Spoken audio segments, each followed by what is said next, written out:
जनी जा कमाए कलकतिया राजा मारली सवतिया मतिया राजा जनी जा कमाए कलकतिया राजा मारली सवतिया मतिया राजा लाली ओठ लाली कनवा के बाली सुन होई नाकी के नथिया राजा जनी जा कमाए कलकतिया राजा मारली सवतिया मतिया राजा जनी जा कमाए कलकतिया राजा मारली सवतिया मतिया राजा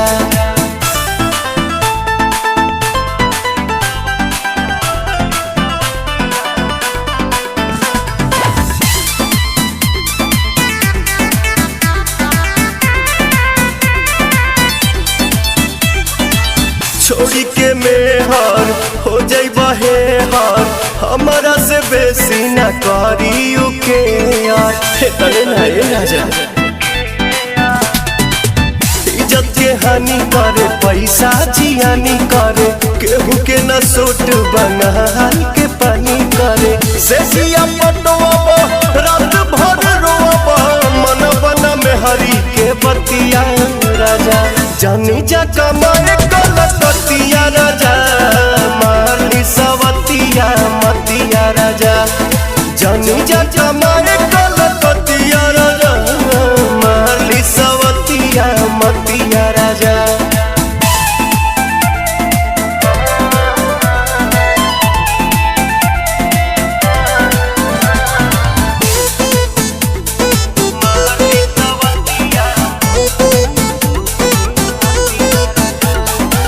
बोला ये पवन आखिर गलती कमान बा कुछ के न गम्बा एक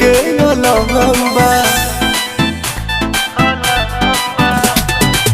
जैबा बंगाल तू तो उलझन में डाल के कोल्ही बद जाके गहमनी की निहाल के जानी जमाना तो मारे लगी तो न जारी नसाई इज्जतिया राजा जनी जा कमाए कलकतिया राजा मारली सवतिया मतिया राजा जनी जा कमाए कलकतिया राजा मारली सवतिया मतिया राजा मतिया राजा।